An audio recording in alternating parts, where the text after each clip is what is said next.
केशवारि कृपापात्रं देशवादिगुणार्णवं श्रीषठार्यतीशानं देशिकेन्द्रमहं भजे प्रपद्ये निरवद्यानां निषिद्यां गुणसम्पदं शरणं भवभीतानां षटकोपमुनीश्वरं वेदान्तदेशिकयतीन्द्रकटाक्षलब्धत्रय्यन्तसारमनवद्यगुणं बुधाग्र्यं नारायणाद्ययतिदुर्यकृपाभिषिक्तं श्रीरङ्गनाथमतिशयकरमाश्रयामः श्रीमते श्रीवञ्चटकोप श्रीरङ्गनाथ यतीन्द्रमहादेशिकाय नमः श्रीरङ्गलक्ष्मणमुनीन्द्रपदाब्जवृन्दं श्रीवासुदेव गौरीकृपावलम्बं श्रीवीरराघव गुरुत्तमलब्धबोधं श्रीवत्स्यमकमर्शनमाश्रयामः श्रीमते श्रीवत्सङ्कार्य महादेशिकाय नमः रामानुजदयापात्रं ज्ञानवैराग्यभूषणं श्रीमद्वेङ्कटनाथार्यं वन्दे वेदान्तदेशिकं लक्ष्मीनाथसमारम्भां नाथयामुनमध्यमामस्मदाचार्यपर्यन्तां वन्दे गुरुपरम्परां यो नित्यमच्युतपदाम्बुजयुग्मरुक्मव्यामोहतस्तदितराणि तृणाय मेने अस्मद्गुरोर्भगवतोऽसि दयैकसिन्धोः रामानुजशरणौ शरणं प्रपद्ये मातापिता युवतयस्तनया विभूतिः सर्वं यदेव नियमे मदन्वयानामाद्यसनकुलपतिर्वकुलाभिरामं श्रीमत्तदङ्ग्रियुगलं प्रणमामि मूर्ध्ना भूतं सरश्च महदाग्वयभट्टनाथ श्रीभक्तिसारकुलशेखरयोगिवाहान् भक्ताङ्ग्रिरेणुपरकालयतीन्द्रमिष्टान् श्रीमत्पराङ्कुशमुनिं प्रणतोऽस्मि नित्यम् नीलातुङ्गस्तनगिरितटी सुप्तमुद्बोध्य कृष्णं पारार्त्यं स्वं श्रुतिशतशिरःसिद्धम् अध्यापयन्ति स्वोचिष्टायां सृजनिगलितं या बलात्कृत्य भुङ्क्ते गोदा तस्यै नमैदमिदं भूय एवास्तु भूयः அன்னவேர் புதுவை ஆண்டாள் அரங்கருக்கு பண்ணு திருப்பாவை பல்பதியம் இன்னிசையால் பாடிக் கொடுத்தாள் நற்பாமாலை பூமாலை சூடிக் கொடுத்தாளை சொல்லு சூடிக் கொடுத்த சுடற்கொடியே தொல்பாவை பாடி அருளவல்ல பல்வளையாய் நாடி நீ வெங்கடவர்க்கு என்ன விதியின்றி மாற்றம் நாம் கடவா வண்ணமே நல்கு. நேற்றைய தினம் ஆண்டாளுடைய திருப்பாவைக்கு ஓர் அறிமுகம் அனுபவித்தோம். இந்த திருப்பாவை ஆண்டாளே சாதிக்கிறா, அதுல என்னென்ன விஷயங்கள் உள்ள அடங்கி இருக்குன்ற விஷயங்களை எல்லாம் நேற்றைய தினம் நாம் அனுபவித்தோம். அப்படி சொல்லும் பொழுதுதான் நமக்கு பகவானையே நம்ம அடையணும், அதனால நமக்கு உண்டான பலன் என்ன, இதையெல்லாம் நாம பார்த்தோம். அதுக்கு ஒரு உதாரணம் சொல்லும் பொழுது, ஒரு அடர்ந்த காட்டிலே ஒருவன் நடந்து போயிட்டு இருக்கிறச்சே அவனை பின்னாடி ஒரு காட்டு புலியானது துரத்திண்டு வருது. நல்ல இருட்டா இருக்கிறதுனால அவன் கீழே என்ன இருக்குன்றத கவனிக்காத வேகமா ஓடி போயிட்டு இருந்தான். அப்ப இவன் ஓடி போற அந்த பாதையில கீழே ஒரு குழி ஒண்ணு தோண்டி வச்சிருந்தா அது ஆலமர எழுதுகள் போட்டு மூடி வச்சிருந்தா இத அவன் கவனிக்காத உள்ள விழுந்துடுறான். உள்ள விழும் பொழுது பக்கத்துல இருந்த ஆலமர விழுத புடிச்சுன்னுடுறான் ஒரு கிரிப்புக்கு.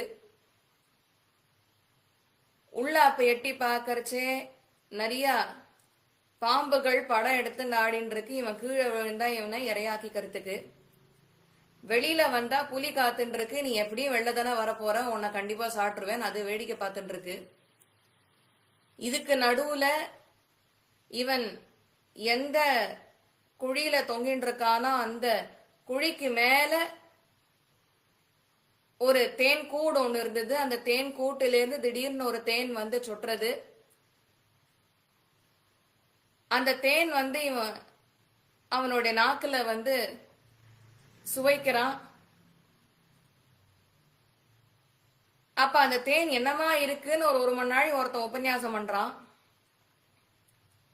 இவன் அதை உபன்யாசம் பண்ற வேளையில அந்த எந்த ஆலமர விழுத புடிச்சுட்டு இருக்கானோ அந்த ஆலமர விழுத ஒரு காட்டு பெருச்சாளி கடிச்சுன்றது. ஆச்சா, ஒரு பக்கம் வெளியில வந்தா புலி இவனை சாட்டுறோம், மறுபக்கம் இவன் உள்ள விழுந்தான்னாக்க பாம்பு சாட்டுடும். இதுக்கு நடுவுல இவன் எந்த ஆலமர விழுத கெட்டியா கிரிப்புக்கு புடிச்சுட்டு இருக்கானோ அந்த ஆலமர விழுத ஒரு காட்டு பெருச்சாளி கடிச்சுட்டு இருக்கு. இது கடிச்சு முடிச்சதுன்னா இவன் உள்ள விழ போறான். இப்போ இது எல்லாத்துக்கும் நடுவுல ஒருத்த நாக்குல வந்துட்டு தேன் பட்ட உடனே ஆஹா அந்த தேன் என்னமா அமிர்தமா இருக்குன்னு ஒருத்தன் 1 மணி நாள் உபன்யாசம் பண்ணான்னா அது எவ்வளவு முட்டாள்தனமா இருக்குமோ அப்படி இருக்கு நம்மளுடைய சம்சார சாகரத்துல நாம பயணிக்க கூடிய அந்த பாதை. இந்த விஷயங்களை எல்லாம் அனுபவிக்கிறச்சே ஆண்டாள் இப்படி நம்மளெல்லாம் சம்சார சாகரத்திலிருந்து சுலபத்துல உய்விக்கவே இந்த திருப்பாவை என்னும் மகா பிரபந்தத்தை நமக்கு இயற்றி கொடுத்திருக்கா. 30 பாடல்கள். 30 பாடல்கள்லயும் உபனிஷத்தினுடைய சாராம்சத்தை அப்படியே புழிஞ்சு கொடுத்திருக்கா. எப்படி ஸ்ரீமத் பாகவதத்தை சொல்லும் போது நிகம கல்பத்தரோர் கலிதம் பலம் சுகமுகாத்து அமிர்தத்ரவ சம்யுதம் பிபத பாகவதம் ரசமாலயம் முகுரஹோ ரசிகா புவி பாவுக்காக அப்படின்னு ஸ்ரீமத் பாகவதத்தை சொல்றோமோ,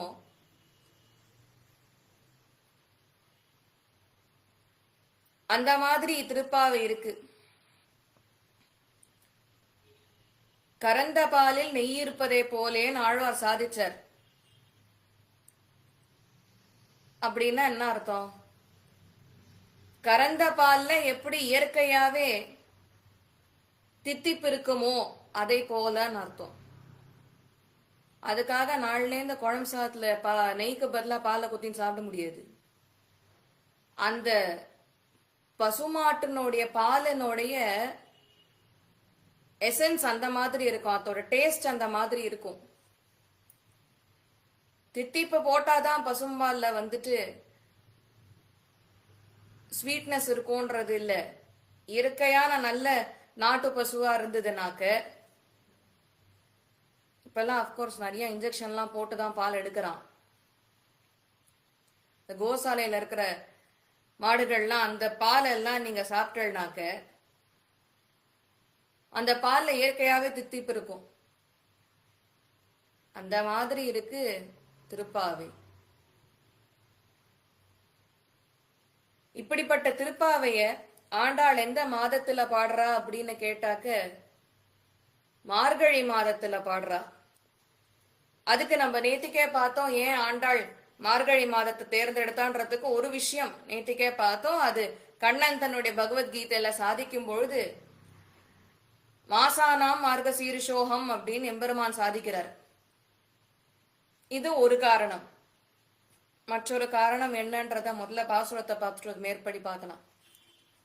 மார்கழி திங்கள் மதி நிறைந்த நன்னாளால், மார்கழி திங்கள் மதி நிறைந்த நன்னாளால் நீராட போதுவீர் போதுமினோர் நேரிழகீர் சீர்வல்குமாய் பாடி செல்வ சிறுமீர்கள் கூர்வேல் கொடுந்தொழிலன் நந்தகோபன் குமரன் ஏராந்த கண்ணி யசோத இளம் சிங்கம் கார்மேனி செங்கண் கதிர் மதியம் போல் முகத்தான் நாராயணனே நமக்கே பறை தருவான் நாராயணனே நமக்கே பறை தருவான் பாரோர் புகழ படிந்தேலோரெம்பாவாய் பாரோர் புகழ படிந்தேலோரெம்பாவாய். மார்கழி திங்கள் மதி நிறைந்த நன்னாளால் நீராட போதுவீர் போதுமினோர் நேரிழையீர் சீர்மல்கும் ஆய்ப்பாடி செல்வச் சிறுமீர்கள் கூர்வேல் கொடுந்தொழிலன் நந்தகோபன் குமரன் ஏராந்த கண்ணி யசோதை இளம் சிங்கம் கார்மேனி செங்கண் கதிர் மதியம் போல் முகத்தான் நாராயணனே நமக்கே பறை தருவான். மார்கழி திங்கள், திங்கள்னாக்க பூர்ண சந்திரன் நிரம்பி இருக்கிற நாள் அப்படின்னு அர்த்தம். இப்ப இந்த மார்கழின்றதுக்கு மார்கழி மாதம் அப்படின்னு பொருள். மார்கழி மாதத்துல மிருகசீரிஷ நட்சத்திரத்துல வரக்கூடிய பௌர்ணமி. அப்ப இந்த மார்கழிக்கு தான் நம்ம இன்னும் 2 விஷயங்கள் பார்க்கணும். ஏன் இந்த மார்கழிய ஆண்டாள் தேர்ந்தெடுக்கிறா அப்படின்றதுக்கு. முதல் விஷயம், கண்ணன் மாதங்களில் நான் மார்கழி என்று சாதித்திருப்பதினாலே இந்த மாதத்துக்கு இயல்பாவே அந்த விசேஷம் ஏற்பட்டுடுது. 2வது, பாஞ்சராத்திர சாஸ்திரங்கள் பிரகாரம் 12 மாதங்களுக்கு எம்பெருமானுடைய 12 திருமூர்த்திகளை ஆராதிப்பது வழக்கம். அதுல இந்த மார்கழி மாதத்துல கேசவ திருநாமத்தையுடைய அந்த சர்வேஸ்வரனை வழிபடுறது உண்டு. ஆனால்தான் ஆண்டாள் கேசவனை பாடவும் நீ கேட்டே கிடத்தியோ தேசமுடையாய் அப்படின்ற தன்னுடைய பாடல்கள்ல சொல்லும் பொழுது, மற்றொரு காரணம், நமக்கு ஒரு வருஷம் அப்படின்றது தேவர்களுடைய கணக்கிலே ஒரு நாள். அப்படி இருக்கிறச்சு அவளுக்கு நம்மளுடைய மார்கழி மாதமானது பிரம்ம முகூர்த்த வேளையா அமைஞ்சிருக்கு. பொதுவா பகவத் ஆராதனங்கள் எல்லாமே, இந்த பூஜைகள் எல்லாமே பிரம்ம முகூர்த்தத்துல பண்றது விசேஷம். தேவர்களுக்கு இந்த மார்கழி மாதம் முழுதும் பிரம்ம முகூர்த்தமாக அமைஞ்சிருக்கு. இது 3வது விசேஷம் ஆண்டாள் மார்கழி மாதத்தை தேர்ந்தெடுக்கிறதுக்கு. 4வது, ஒரு வருஷத்துக்கு தேவையான மழைய, ஒரு வருஷத்துக்கு தேவையான மழை மொத்தமாக சேரக்கூடிய மாதம் மார்கழி மாதம் தான். இது கர்ப்போட்ட மாதம்னு பேரு. இந்த மாதத்துலதான் ஒரு ஆண்டிற்கு முழுவதுமாக தேவையான அந்த மழை கர்ப்பத்திலே வாசம் செய்யக்கூடிய மாதம் ஆச்சா. 4 காரணங்கள்.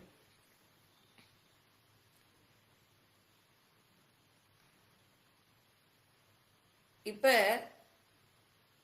மார்கழி திங்கள் அப்படின்னு ஆண்டாள் சொல்லிட்டா அதுக்கு ரைட்டு. மார்கழி மாசத்துல மிருகசீரிஷ நட்சத்திரத்துல பௌர்ணமி நாள், பூர்ண சந்திரன் நிரம்பிருக்கக்கூடிய நாள் ஆச்சு. மதி நிறைந்த நன்னாளால் அப்படின்னு சொல்லிட்டாக்க, மதி அப்படின்னு சொல்லிட்டாக்க ஞானம்னு அர்த்தம். எப்பொழுது ஒருவனுக்கு ஞானம் முழுமையாக ஏற்படுறதோ அந்த நாள் தான் நன்னாள் அப்படின்னு சொல்லப்படுறது. அப்போ இத பத்தி சொல்லும் பொழுது எந்த மாதிரியான ஞானம் அவன் நன்னாள்னு அவன் கொண்டாடணும் அப்படின்னு கேட்டாக்க, எப்போ ஒருவனுக்கு ஆத்ம ஞானமானது பரிபூர்ணமாக ஏற்படுறதோ அந்த நாள நன்னாள்னு அவன் கருதணும். ஏன்னா இத சொல்லும் பொழுது ஞானேன ஹீனஹ பசுபிர் சமானஹ அப்படின்னு சொல்றது உண்டு. ஞானேன ஹீனஹ,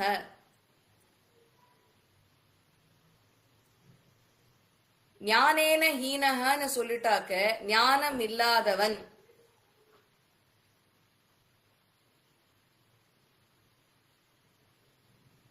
பசுபிகி சமானஹ அப்படின்னாக்க ஞானம் இல்லாதவனை ஒரு பசுவிற்கு சமானமாக நிகராக கருதப்படுகிறான் அப்படின்னு அர்த்தம்.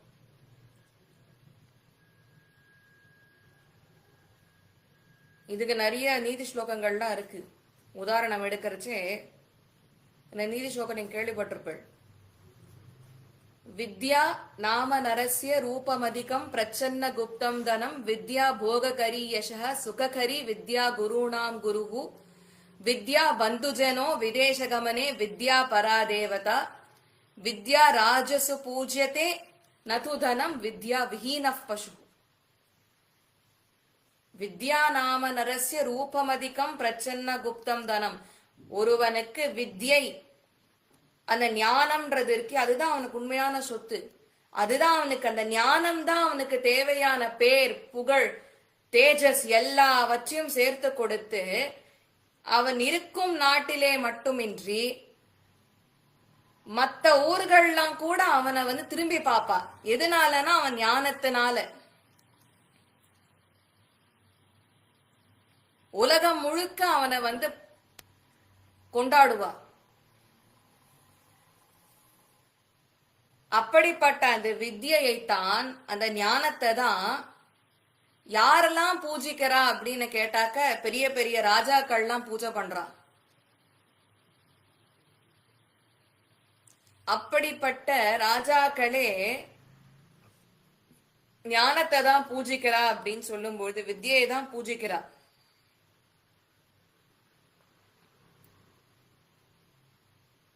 அந்த ராஜாக்கள் தனத்தை பூஜிச்சா ஓகே, ஆனா அவளே வித்யை தான் பூஜிக்கிறா அப்படின்னாக்கா அந்த வித்யைக்கு உண்டான ஏற்றம் என்ன, ஞானத்துக்கு உண்டான ஏற்றம் என்னன்னு புரிஞ்சுக்கணும். அப்போ அந்த ஞானம் இல்லாதவன், வித்யை இல்லாதவன் ஒரு பசுவாக கருதப்படுகிறான் அப்படின்னு அர்த்தம். He is no longer a human being. ஆச்சா, ஞானம் இல்லாதவன் பசுவா கருதப்படுகிறான். அப்ப இந்த இடத்துல சொல்லும் போது எந்த மாதிரியான ஞானம் நாம வச்சுக்கணும் அப்படின்னு கேட்டாக்க, ஆத்ம ஞானம் தான் நமக்கு என்னைக்கு பிறக்கிறதும் அந்நாள் அப்படின்னு ஆண்டாள் என்ற இடத்துல ஸ்பஷ்டமா இடத்த காண்பிக்கிறார். என்னைக்கு நமக்கு ஆத்ம ஜானம் ஏற்படுறதோ, ஆத்மானா என்ன, அதோட சொரூபம்னா என்ன, அது பகவானுக்கு பாரதந்திரியத்தை வெளிப்படுத்தக்கூடியது போன்ற விஷயங்கள். பாரதந்திரியம்னா ஐ ஆம் டிபெண்டன்ட் ஆன் சர்வேஸ்வரன் அர்த்தம். Sarveshwaran is independent in all perspective. I am dependent on him. அதுதான் விஷயம். சுவாதந்திரியம் அப்படின்னு சொன்னாக்க he is dependent, he is not dependent ன்னு அர்த்தம், he is independent ன்னு அர்த்தம். பாரதந்திரியம்னு சொன்னாக்க I am dependent அப்படின்னு அர்த்தம். சோ இந்த மாதிரி விஷயங்களை அந்த ஆத்ம ஞானத்துல ஒருவன் கத்துக்கணும்.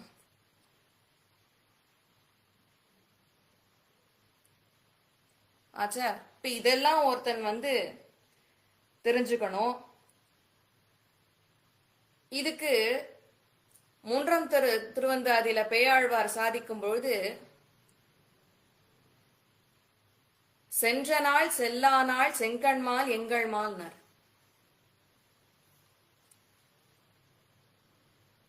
என்ன விஷயம்னாக்க, அந்த சர்வேஸ்வரனானவன் எப்படிப்பட்டவன் ஒரு ஜீவாத்மா தெரிஞ்சுக்கணும்னா, எப்பொழுதுமே நம் கூடயே இருக்கக்கூடியவர் தான் அந்த சர்வேஸ்வரன். நம்மளை விட்டு ஒரு க்ஷணம் கூட பிரியாதவர் அப்படின்றத ஆண்டாள் இந்த ஜீவாத்மாவான தெரிஞ்சுக்கணும். அதுதான் ஆண்டாள் இந்த இடத்துல நன்னாள் அப்படின்னு ஸ்பஷ்டமா சொல்றா.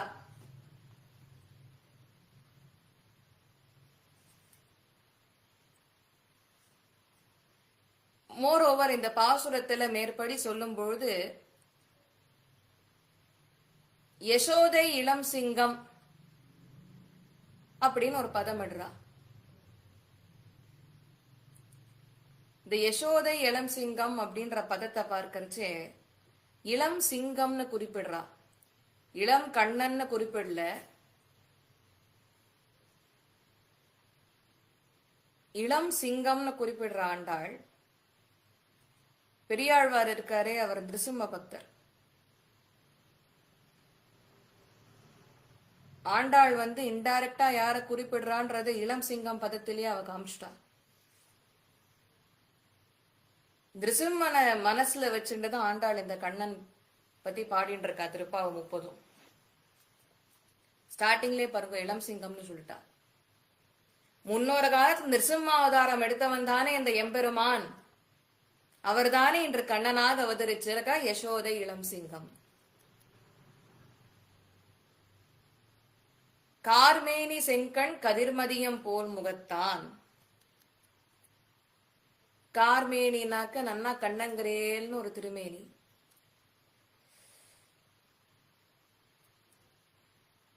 செங்கண் பெருமாளினுடைய திருமேனி நன்னா இரவை விட கருப்பா இருந்தாலும் அந்த பெருமாளினுடைய திருக்கண்கள் எப்படி இருக்கும்னு கேட்டாக்க வெளுத்து இருக்குமா.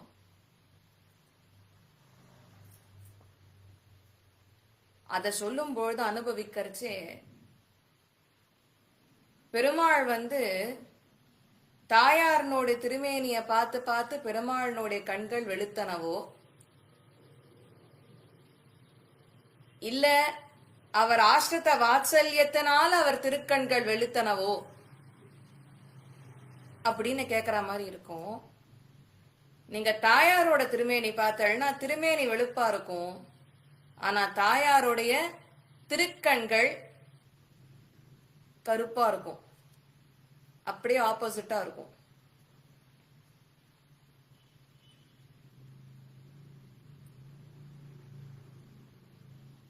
ஆக கார்மேனி செங்கண் கதிர் மதியம் போல் முகத்தான். இந்த கதிர் மதியம் போல் முகத்தான், அதாவது பெருமாள் எப்படி இருப்பாராம் பொதுவா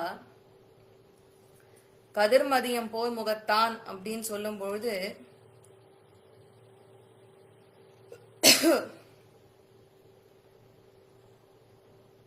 இந்த அசுரால் ராட்சசால் இவாள்லாம் வரும்பொழுது அவருக்கு கோபம் வந்துடுறது. இவாளுடைய பாவ கணக்கை பார்த்து பார்த்து பார்த்து பெருமாள் அப்படியே கோபாக்னியில் அப்படியே குதிக்கிறார். அப்ப இந்த அசுரா ராட்சாலாம் பாக்கறச்சே பெருமாள் அவளுக்கு நன்னா கோட்டி சூரிய பிரகாசமாய் நன்னா அவ கண்ணெல்லாம் எரிஞ்சு போற அளவுக்கு ஒரு தரிசனத்தை கொடுப்பாரு. அதே பக்தாளுக்கு அனுகிரகம் பண்ணும் பொழுது நன்னா குளிர்ந்த திருமேனியோட அனுகிரகிக்க கூடியவன் அர்த்தம். கார்மேனி செங்கண் கதிர்மதியம் போல் முகத்தான் நாராயணனே நமக்கே பறை தருவான்.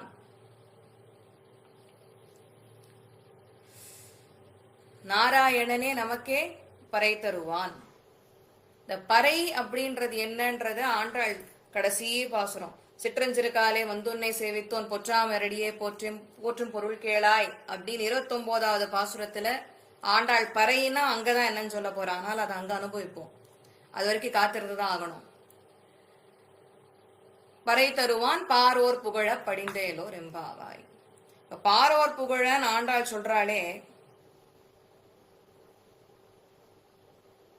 வாட் இஸ் பாரோர் புகழ? அடுத்த வாழ்லாம் என்ன நல்லா புகழ்ந்து புகழார சூடணும்ன்றதுக்காக படிந்தேலோ ரெம்பாவாய்ன்னு சொல்றாளா? இல்ல. பாரோர் புகழ படிந்துனா நம்ம எம்பெருமானுக்கு தொண்டு செய்யணும், அதுதான் நமக்கு கைங்கரியம், அதுதான் உபாயம் சர்வேஸ்வரனை அடையறதுக்கு. நமக்கு அது ஒண்ணுதான் ஸ்வரூப லட்சணம். நம்ம பண்றத பார்த்து கூட இருக்கிறவாளும் பண்ணணும்னு அர்த்தம். Inspire others. நம்ம சொல்றோம் இல்லையா, preach what you follow, இல்ல don't preach. அடுத்தவாளுக்கு உபதேசம் பண்றதுக்கு முன்னாடி நாம் அதை பண்றோமா அப்படின்றத கொஞ்சம் சட்ட பாக்கெட்ல எட்டி பார்த்துட்டு அப்புறம் சொல்லணும். இல்லைன்னா இதை மாத்தி கூட சொல்லுவா, ஊருக்கு தான் உபதேசம், தனக்குன்னு வரும்போது ஒன்றும் கிடையாதும்பா. அப்கோர்ஸ் நம்ம இன்னைக்கு அப்படிதான் இருக்கோம், because advising is become very easy. Still Andal, she proves at the first time that I will follow what I have to do. I will tell you exactly what has to be done, follow me அப்படின்றா. You follow her, it is easier to attain salvation. அவ்வளோதான், simple. ஒன்றும் கஷ்டமே இல்லையா? இப்போ என்ன விடிய காலம்புற எழுந்திருக்கிறது கொஞ்சம் கஷ்டமா இருக்கும், பரவாயில்ல. ஒரு 2 நாள் நீங்க எழுந்தேன்னா 3ஆவது நாள் அதுவாகவே பழகிடும். மார்கழி 1 மாசம் நீங்க 5:30 மணிக்கு எழுந்து பழகிட்டேன்னாக்க 5:30க்கு பாக்கி மார்கழி போன உடனே தை, மாசி, பங்குனி, சித்திரை, வைகாசி அதெல்லாமும் 5:30 மணிக்கு எழுந்துக்க ஆரம்பிச்சிடும். இந்த 1 மாசம் தான் பழகணும். அது ஏதோ இந்த 21 days ரூல் ஒன்று சொல்ற பாருங்க. 21 நாள் ஒரு விஷயத்த வந்து நம்ம பழகிட்டோம் அப்படின்னா ஆட்டோமேட்டிக்கா it will come in to the routine. அந்த மாதிரிதான் ஆச்சா. ஆக இந்த இடத்துல 44ஆம் பட்ட ஐஷிங்கர் நிர்வாகம் என்னன்னு கேட்டாக்க, இந்த உபதேசத்தின் மூலியமா நம்ம ஒரு விஷயம் கவனிக்கலாம். இதெல்லாம் கோபஸ்திரீகளுக்கா சொல்லிட்டு இருக்க ஆண்டாள். ஸ்ரீவில்லிபுத்தூரியா ஆய்ப்பாடியா மாத்தி, அங்க இருக்கிற அந்த குளத்தையே வந்துட்டு யமுனையா மாத்தி, அங்க இருக்கிற அவரோட சகிகள் அத்தனை பேரையுமே வந்துட்டு கோபியர்களா மாத்தி, she is addressing an women folk. This is how it appears so. ஆனா ஐஷிங்கர் நிர்வாகத்துல தான் சொல்றார், it appears to be for an women folk தவிர்த்து, the point is that every ஜீவாத்மா is a woman. ஒத்துக்க முடியுமா? என்னமா சொல்ற? பிரபஞ்சத்துல புருஷா இருக்கா, ஆண்கள் இருக்கா, பெண்கள் இருக்கா, நீ மாட்டுக்கு அத்தனை ஜீவாத்மாவும் பெண்கள்னு சொல்றேன்னா ஆமா. சாஸ்திரம் வந்து விமன் இன் டிஸ்கைஸ்ன்னு சொல்லியிருக்கு மென்னை பார்த்து. இட் நெவர் செட் விமனை பார்த்துட்டு you are all women in disguise சொல்லல. புருஷால பார்த்து விமன் இன் டிஸ்கைஸ் அது ஓப்பன் டிக்ளரேஷன் கொடுக்கறது. என் சாஸ்திரத்துல டைரக்டா மென்ஷன் ஆயிருக்கா அப்படின்னா, நான் டைரக்டா மென்ஷன் ஆகல, இன்டைரக்டா சொல்லிடுறது. ஸ்திரீ பிராயம் சர்வேன்னு கொடுத்து வேற என்ன வேணும்? ஆணொப்பார் இவன் நேர் இல்லைக்கான் திருவோணத்தான் உலகாலம் என்பார்களேன்னு பெரியாழ்வார் வண்ணமாடங்கள் சூழ் பதிகத்துல. ஆண் ஒப்பார், இவனை தவிர்த்து வேற ஆண் புருடன் கிடையாது, மொத்தம்தான் ஆண். பாக்கியால அத்தனை பேரும் ஸ்திரீகள் தான், அத்தனை பேரும் ஸ்திரீகள் தான். நீங்க பெருமாள் வந்து ராசக்கிரீடை பண்ணதை பார்த்தாள்னாக்க கிருஷ்ணாவதாரத்துல அந்த ராசக்கிரீடையை வர்ணனை பண்ணும் போது சிவபெருமான் இறங்கி வந்து ராசக்கிரீடையில கலந்துக்கிறார். உமாதேவி என்ன பண்றாளா, கீழே ராசக்கிரீடையில கலந்துட்டு வந்துட்டா திரும்பி மேல கைலாசத்துக்கு. இப்ப சிவபெருமான் கேட்டாரா, என்ன நீ மட்டும் போயிட்டு வர, எனக்கெல்லாம் வந்து ராசக்கிரீடையில இடம் கிடையாது. புருஷாளுக்கெல்லாம் இடம் இல்ல சுவாமி, ஸ்திரீகளுக்கு தான் இடம்னா. இப்ப இன்னைக்கும் சொல்றது வழக்கம். வடக்க போனேன்னாக்கா மான்சரோவர்னு ஒண்ணு இருக்கு. It is not the Mansarovar that we take route towards இது இந்த கேதார்நாத் அதுகிட்ட எங்க இருக்குன்னு சொல்றாள், எனக்கு கரெக்டா லொகேஷன் தெரியல. அந்த சிவபெருமானோட ஆலயங்களை சுத்தி போறது கிடையாது இந்த மான்சரோவர். இந்த மான்சரோவர் வந்து எங்க இருக்குன்னா கரெக்டா இந்த பண்டீர்வன் போற ரூட்ல இருக்கு Mansarovar. Yamuna express highway cross பண்ணி போனாக்க விருந்தாவனத்துல மான்சரோவர்னு இடம் இருக்கு. அந்த மான்சரோவர் அப்படின்ற குளம் வந்துட்டு எப்படி உருவாச்சுனாக்க ராதையினுடைய கோபத்தினால வந்த கண்ணீர், அந்த கோபாக்னினால வந்த அந்த கண்ணீர் அங்க சொட்டி சொட்ட சொட்ட மொத்த இடமும் வந்து குளமா எடுத்து மான்சரோவர்னு அதுக்கு பேரு. இன்னைக்கும் போனா சேவிக்கலாம்.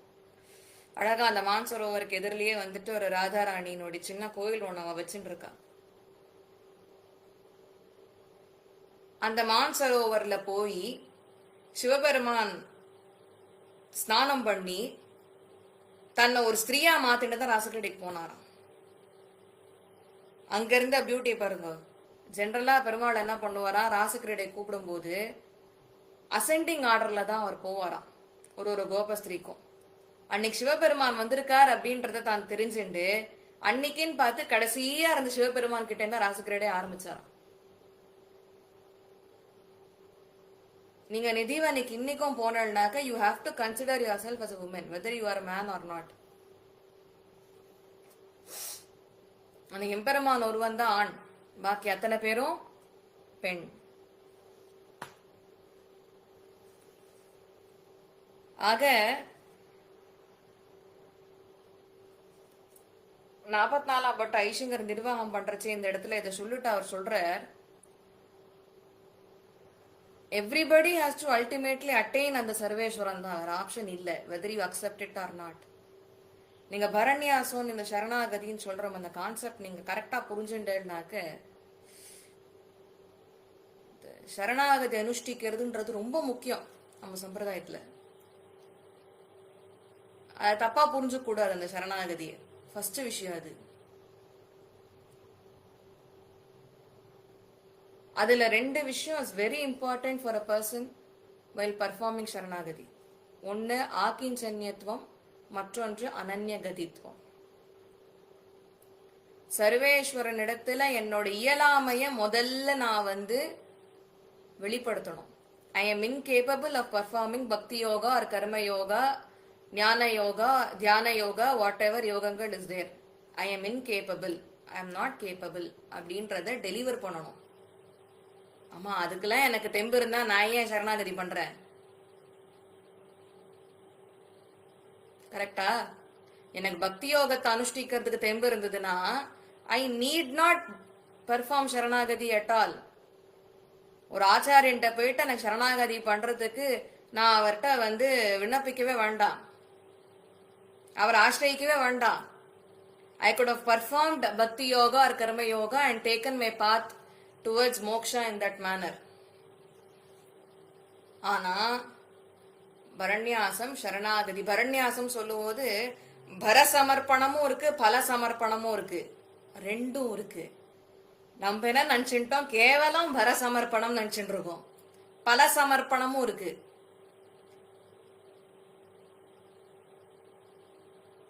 விடுங்க, இதெல்லாம் அடுத்த டாபிக். இது இந்த பரண்யாசம்னு சொல்லும் போது ரெண்டு விஷயம் பிரதானம், ஆக்கிஞ்சன்யத்துவம், அனன்யகதித்துவம். எனக்கு பக்தி யோகம் பண்றதுக்கு திறமை கிடையாது, அதுக்கு ஓகே. அடுத்தது கர்மயோகமோ ஞான யோகமோ இதெல்லாம் என்னால பண்ண முடியல, இயலாமை, என்னோட இயலாமையை நான் முதல்ல வெளிப்படுத்துறேன், என்னால முடியாது, அதனால நான் பரண்யாசம் பண்ணிக்கிறேன். அப்ப அடுத்தது என்ன? அனன்யகதித்துவம். மறந்தும் புறம் தொழாமாந்தர்.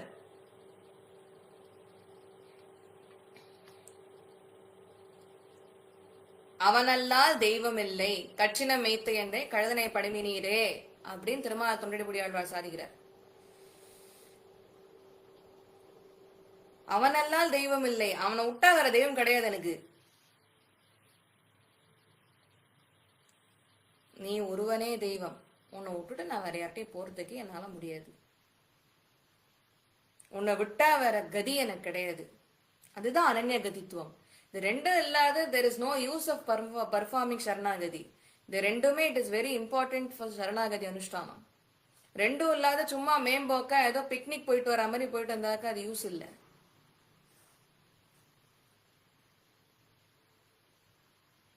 நோ யூஸ் ஆஃப் பர்ஃபார்மிங் சரணாகதி. தயவுசெய்து புரிஞ்சுக்கோங்க. எனக்கு இதெல்லாம் தெரியாது, தெரியாம சரணாகதி பண்ணிட்டா அப்ப சரணாகதி பலிக்காதான் கேட்காதீங்க.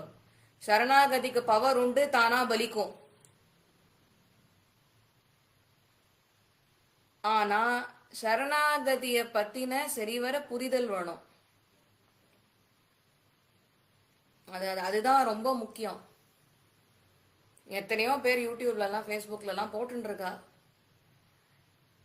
சரணாகதினாக்க என்னன்றத முதல்ல புரிஞ்சுக்கணும். அதுக்கு ஆக்கிஞ்சன்யத்துவம் அனன்யகதித்துவம் பேஸ். இதுதான் பேஸ் சரணாகதி அனுஷ்டானத்துக்கு. ஏன்னா பக்தி யோகம் என்னால பண்ண முடியல, கர்மயோகம் முடியல, ஞான யோகம். ஏன்னா கர்மயோகம் ஞான யோகம் பண்ணினாதான் பக்தி யோகம் வரும்.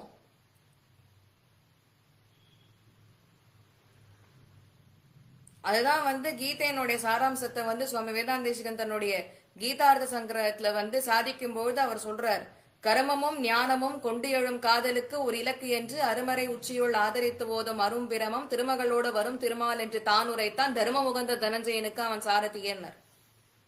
கர்மமும் ஞானமும் கொண்டு எழும் காதலுக்கு கர்மயோகம் பண்ணி ஞான யோகம் பண்ணி இது ரெண்டும் சேர்ந்து பண்றதுதான் பக்தி யோகம். திடீர்னு எல்லாம் பக்தி யோகத்துக்குள்ள கால் வைக்க முடியாது. It is not that easy. பக்தி யோகம் மட்டும்தான் நீங்க இந்த பிரிவில் ஒரு 50% முடிச்சா அடுத்த பிரிவில் 51% இருந்து கண்டினியூ பண்ணிக்கலாம். வேற கர்மயோகம் ஞான யோகம் அந்த மாதிரி கிடையாது. இந்த பிரிவில நீங்க மரண தருவாய் வரைக்கும் 30% தான் முடிச்சிருக்கேன்னா கூட, இல்ல 90% முடிச்சிருந்தா கூட, அடுத்த பிரிவில ஃப்ரம் ஸ்கிராச் 0ல இருந்து ஆரம்பிக்கணும். எந்த பிரிவில நீங்க கர்ம யோகத்தை 100% முடிக்கிறாளோ அப்பதான் நீங்க அடுத்த அதே பிரிவில டக்குற ஞான யோகத்துக்கு எலிவேட் ஆனா it takes a lot of births. It is not a joke.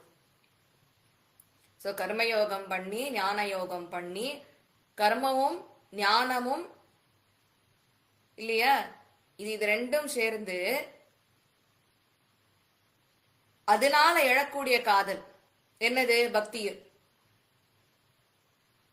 கர்மமும் ஞானமும் கொண்டு எழும் காதலுக்கு ஓர் இலக்கு என்று அருமறை உச்சியுள் ஆதரித்தோதும் அரும்பிரமம்.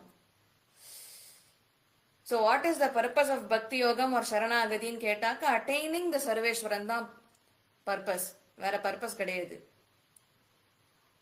அந்த சர்வேஸ்வரனே உபாயம், சர்வேஸ்வரனே இலக்கு. மீன்ஸும் அவர்தான், அடைய வேண்டிய இலக்கும் அவர்தான். போட்டோ இது கீதையினுடைய சாராம்சம் ஆச்சா. நாராயணனே அப்படின்னு ஆண்டாள் சொல்லும் போது பரமாத்ம சுரூபத்தை சொல்றா. நாராயணனேன்னு சொல்லும் போது பரமாத்ம சுரூபத்தை சொல்றா. நமக்கேன்னு சொல்லும் போது ஜீவாத்ம சுரூபம். நான் யார்? நான் ஜீவாத்மா, அவ்வளவுதான். உடம்புக்கு எனக்கு ஏதாவது சம்பந்தம் இருக்கா? இப்ப கீதை எப்ப எடுங்க, ஆண்டாள் சொல்ற ஆத்மஸ்வரூபம் எல்லாம் கீதை ஆடி கண்ணன் சேவிச்சது. என்ன சாதித்தார் கண்ணன் அங்க? கஷேத்திரஜ்ஞ விபாக யோகத்துல போய் பார்க்கணும். அங்க சொல்லும் போதுதான்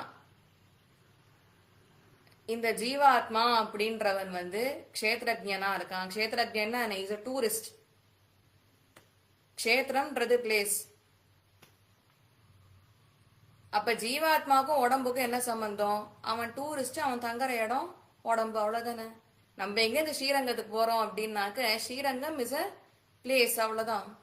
அது திவ்ய தேசம், அங்க பெருமாளுக்கு கைங்கரியம் பண்றோம், அதெல்லாம் அடுத்தது. ஃபர்ஸ்ட் என்ன? It is a place of visit. Who are we? a tourist, அவ்வளவுதான். ஆச்சா. இதுதான் உடம்புக்கும் ஜீவாத்மாவுக்கும் இருக்கிற சம்பந்தம். உடம்பு என்ன? அழியக்கூடியது. ஜீவாத்மா அழிவில்லாதது. கரெக்டா? ஜீவாத்மா நித்தியம், உடம்புன்றது டெம்பரரி. இப்ப இந்த விஷயங்கள்லாம் தெரிஞ்சுக்கணும்ல. இதெல்லாம் தெரிஞ்சுட்டாதான் ஜீவாத்மா என்னன்னு தெரிஞ்சுக்க முடியும். இத தெரிஞ்சுட்டு கொஞ்சம் எலிவேட் ஆகி பரமாத்மானா என்னன்னு தெரிஞ்சுக்கணும். அதுதான் பரமாத்ம சுரூபம். அதுதான் நாராயணனேன்னு சொல்லி பரமாத்ம சுரூபத்தை காண்பிக்கிறா. நமக்கேன்னு சொல்லி ஜீவாத்ம சுரூபத்தை காண்பிக்கிறா. போதுவீர் உபாய சுரூபம், சரணாகதி அனுஷ்டானத்தை எடுத்து காண்பிக்கிறா. அடுத்தது பறை பலஸ்வரூபம். இந்த வரண்யாசத்தை தெளிவா புரிஞ்சுக்கணும்னு சொன்னதுக்கான ரீசன் இதுல எல்லாம் அடங்கி இருக்கு. என்னன்னாக்க ஸ்ரீ பிராயம் சர்வே திருப்பி அங்கதான் ரீரூட் ஆகும். சரிம்மா, நான் மோட்சத்துக்காக சரணாகதி பண்ணிக்கிறேன், அதுக்கும் ஸ்ரீ பிராயம் சர்வேக்கும் என்ன சம்பந்தம் அப்படின்னாக்க இந்த பரண்யாசம் பண்ணி வைக்கிற பாருங்க, அதுதான் உண்மையான கல்யாணம். பாக்கி பண்றதெல்லாம் இந்த லௌகீகத்துல பண்ற கல்யாணம்லாம் டெம்பரரியா பண்றது. நிரந்தர கல்யாணம் சர்வேஸ்வரனோட நம்ம பண்ணிக்கிறது தான். அது ஒரு சில பேருக்கு மாலனோட அமையறது, ஒரு சில பேருக்கு வரதனோட அமையறது, ஒரு சில பேருக்கு ரங்கனோட அமையறது. ஆச்சா. அப்ப இந்த பரண்யாசம்ன்றது என்னது? பர சமர்ப்பணம், பல சமர்ப்பணம். அதெல்லாம் சுவாமி வேதாந்தேஸ்வரோட ஞாச தசகத்துல, ஞாச திலகத்துல, ஞாச விம்சத்தில நிறைய சரணாகதி பத்தி கச்சக்கமா பேசிருக்காரு. தனியா சரணாகதி தீபிகைன்னே ஒரு ஸ்தோத்திரம் எழுதியிருக்காரு. பரசமர்ப்பணம் பல சமர்ப்பணம். மேலோட்டமா என்னன்னு தெரிஞ்சுக்கோங்க போறோம். இந்த பரண்யாசம் பண்ணிக்கிறதுன்றது ஆத்மாவுக்கும் அந்த சர்வேஸ்வரனுக்கும் கல்யாணம் பண்ணி வைக்கிறது. ஆத்ம கல்யாணம், இதுதான் உண்மையான கல்யாணம். இந்த நாளை ஞாபகம் வச்சுக்கணும். நீங்க லோகத்துல பண்ற கல்யாண நாள், வெட்டிங் டே எல்லாம் ஞாபகம் வச்சுக்கலன்னா கூட பரவாயில்ல. இந்த கல்யாண நாளை ஞாபகம் வச்சுக்கோங்க. பரண்யாசம் பண்ணிண்டா எப்ப பண்ணிண்டோ, என்ன நட்சத்திரத்துல பண்ணிண்டோ, அதை கொண்டாடணும். அன்னைக்குதான் எனக்கும் சர்வேஸ்வரனும் கல்யாணம் ஆனாலும் சொல்லு. சர்வேஸ்வரனோட பர்த்தா. That is one of the reason for not accepting இத்தர தேவதாந்திர ஆராதனை. புரியுறதா? One of the major reason. பரண்யாசம் ஆனவா நியாயமா இத்தர தேவதாந்திர ஆராதனை கூடாது, பண்ணக்கூடாது. ஏன் கூடாதுன்னா, one of the major reason, பெருமாளை என்னோட சர்வேஸ்வரனை என்னோட கணவனா நான் ஏத்துட்டேன். கணவனை தவிர்த்து வேற யாரையும் பூஜிக்க மாட்டேன். சிம்பிளா புரிஞ்சுக்கலாம்.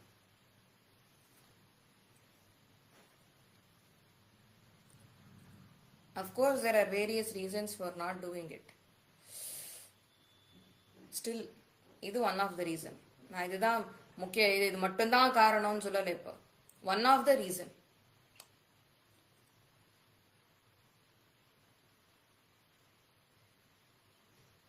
ஆச்சா, இந்த பரசமர்ப்பணம்ன்றது ஜீவாத்மாவை பெருமாள் சொத்துன்னு எம்பெருமானிடத்துல ஒப்படைத்தல்.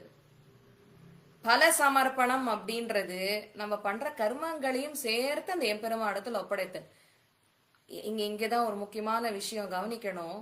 சர்வேஸ்வரன் தன்னுடைய கீதையில சாதிக்கும் பொழுது, சர்வதர்மான் பரித்யஜ்ய மாமேகம் சரணம் ரஜ அஹம் த்வா சர்வ பாபேபிய மோக்ஷேஷ்யாமி மா சுச்சஹ அப்படின்னு. கரெக்டா? இது நிறைய பேர் எப்படி அர்த்தம் புரிஞ்சுட்டான்னா, சர்வ தர்மான் எல்லா தர்மங்களையும் விட்டுடுன்னு சொல்லிட்டாரு சுவாமி, நான் ஓரமா உட்காந்துக்கிறேன்றா. ஓரமா எத்தனை நாளைக்கு உட்காடுறது?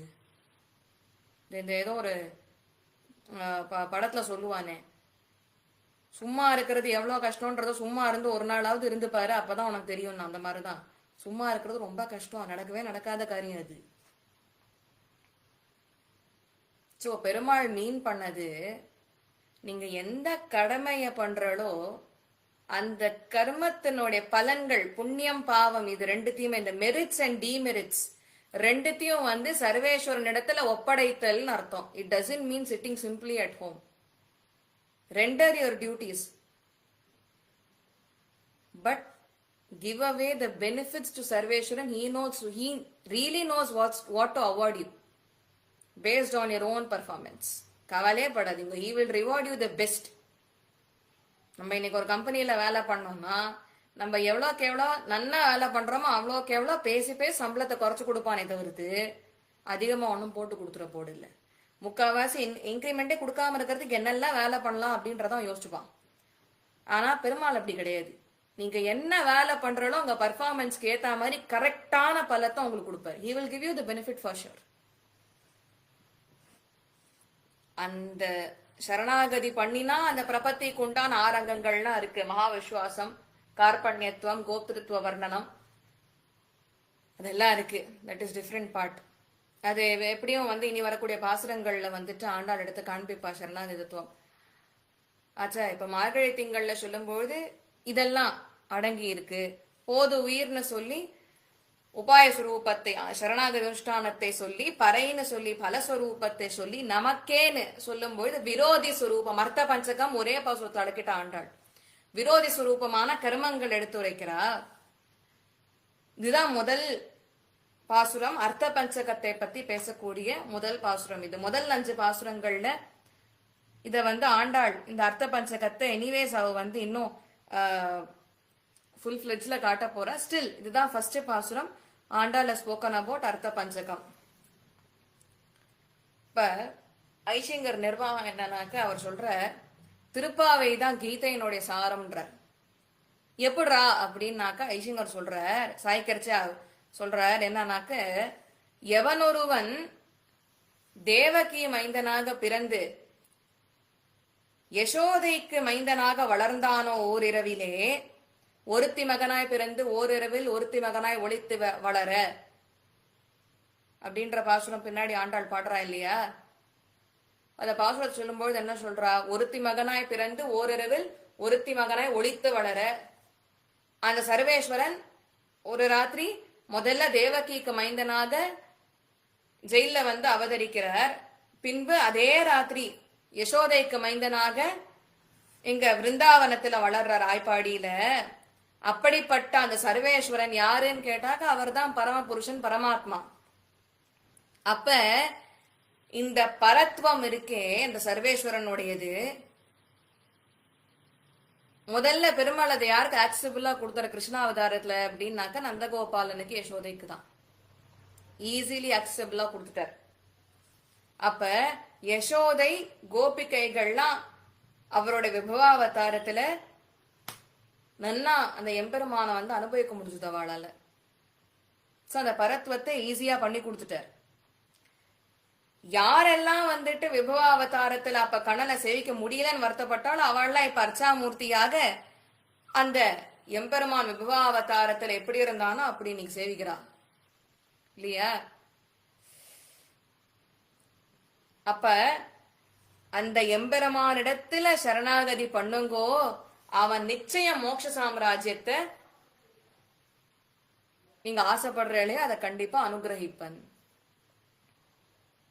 அதுதான் ஆண்டாள் இங்க சொல்றோம். அதுதான் கண்ணன் கீதையிலையும் சொன்னார். சர்வதர்மான் பரித்தியஜ்ய மாமேகம் சரணம் ரஜன்னார். ஆண்டாள் அதேதான் இங்கேயும் திருப்பாவையில நமக்கு எடுத்து காண்பிக்கிறா.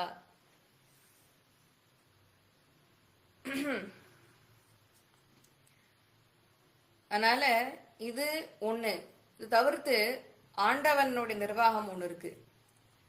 ஆண்டவன் வந்து நிர்வகிக்கும் பொழுது அவர் சொல்றார், இனி வரக்கூடிய பாசுரங்கள்ல ஆண்டாள் வந்து அழகா நந்தகோபாலனை வந்து ஆச்சாரிய ஸ்தானத்துல வச்சு யசோதைய வந்து திருமந்திரமா அஷ்டாட்சரமா வச்சுண்டு இந்த ஸ்ரீமன் நாராயணன் சொல்லக்கூடிய அந்த பரமாத்மாவனுடைய அந்த ஸ்வரூப ஞானம், அவரை பற்றின அந்த பரத்வத்தை பற்றின ஞானம் எல்லாமே ஒரு ஆச்சாரியன் நன்கு பாதுகாத்து